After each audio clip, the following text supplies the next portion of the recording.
Simon répondit, Maître, nous avons travaillé toute la nuit sans rien prendre. Mais sur ta parole, sur ton esprit, je jetterai le filet. Bien-aimé, ne travaille plus sur les paroles de ta famille. N'agis plus sur la parole des hommes. Lorsque ce même Pierre va dire à Jésus, quand Jésus va dire, j'irai à Jérusalem et je serai lapidé, tué, il parle de la parole, de ce qui est accompli. Amen.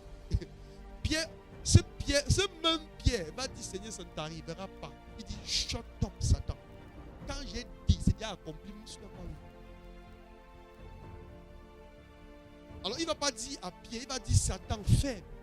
Car l'esprit qui parle en Pierre, ce n'est pas Pierre, c'est Satan. Lorsque tu as les démangeaisons de la présence de Dieu, les démangeaisons des choses de Dieu, tu veux faire les choses de Dieu par toi, c'est moi qui chante, c'est moi qui prêche, c'est moi qui fais ceci, pas toi. Dieu met ses paroles dans ta bouche et tu parles. Ce n'est pas la terre qui produit la semence. C'est l'homme qui met la semence en terre et se reproduit. La terre porte juste. Alléluia. Le vase n'est pas là pour créer l'eau. Le vase est là pour porter de l'eau. Amen. Alors, Pierre va reconnaître cela. L'ayant jeté, il prit une grande quantité de poissons et leur filet se rompait. Vous comprenez? Ça, ce n'est pas une histoire qui est passée. C'est une histoire qui a envie de changer ta condition financière ce matin. Changer ta condition maritale, ta condition de travail, ta condition de je ne sais pas quelle condition, quelle est la chose que tu attends depuis. Lorsque cette vérité a pénétré dans ton esprit, écoutez, ce n'est pas quand Pierre jette les poissons qu'il a reçu le poisson. Pierre a premièrement reçu la parole du miracle. La vérité du miracle. Pierre ne part pas essayer. N'essaye pas de chasser un démon. N'essaye pas. Non.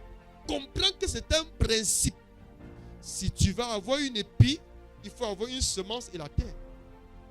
Même si tu n'as pas encore l'épi, tu l'as déjà. C'est le même principe que Dieu veut appliquer ici avec nous.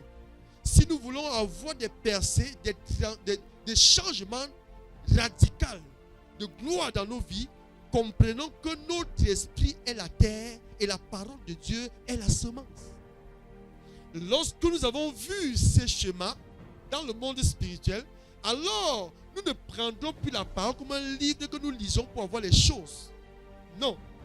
Nous fusionnons consciemment avec ces semences. Nous devenons cette semence. Un champ vierge qui a reçu la semence n'est plus vierge. Elle est fécondée. Es-tu fécondé par la parole? Est-ce que ton esprit reçoit cette vérité qui change ta vie ce matin? Qui te montre que nous ne sommes pas pauvres parce que nous manquons d'argent ou parce que nous manquons de travail, mais parce que nous manquons la parole de Dieu en notre esprit. La parole de Dieu est Dieu. Tout ce que Dieu dit est la vie. Matthieu 4, 4. Écoute ce qu'il dit. Jésus répondit, il est écrit, l'homme ne vivra pas seulement de pain, mais de toute parole qui sort de la bouche de Dieu. Alors la vie n'est pas dans la nourriture. La vie n'est pas dans l'argent. La vie n'est pas dans l'or.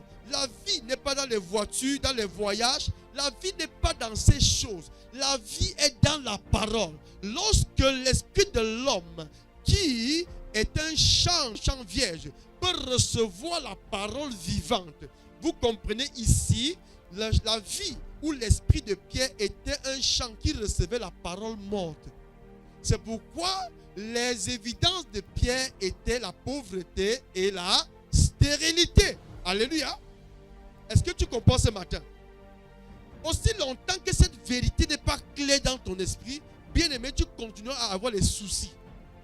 Je suis très confiant que les mamans qui sont au village, lorsqu'une maman a un seau d'arachide, un seau de maïs, un seau de haricots, un seau de semences, bien aimé, elle sait que d'ici le mois prochain ou prochain, bien aimé, elle aura les hectares et des hectares. qui est bénie ce matin.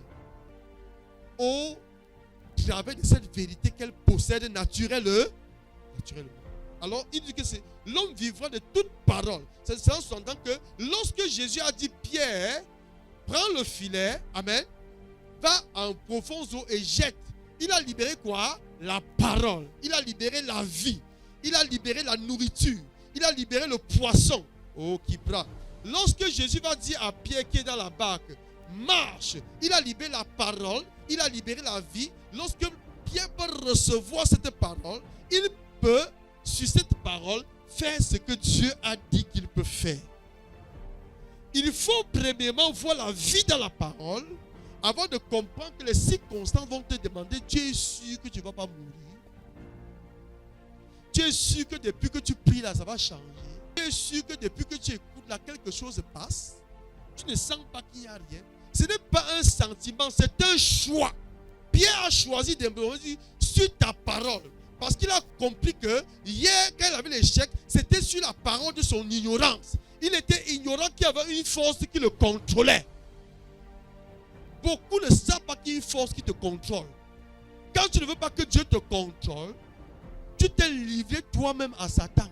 Quand tu dis, je vis ma vie, je bois mon vin, il y a des pièges qui sont là-bas.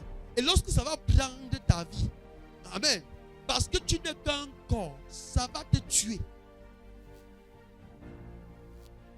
Alors ne sois pas un corps, mais sois un esprit dans un corps.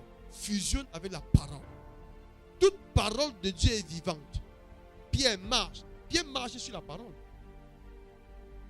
Alléluia. La femme à la paix descend. Depuis 12 années. Lorsqu'elle touche la parole, ta foi t'a sauvé. Parce qu'il y a une fusion dans l'esprit. Qui est en train de toucher la parole ce matin? La parole touche ton esprit ce matin. Est-ce que la vérité est en train de changer ton identité ce matin?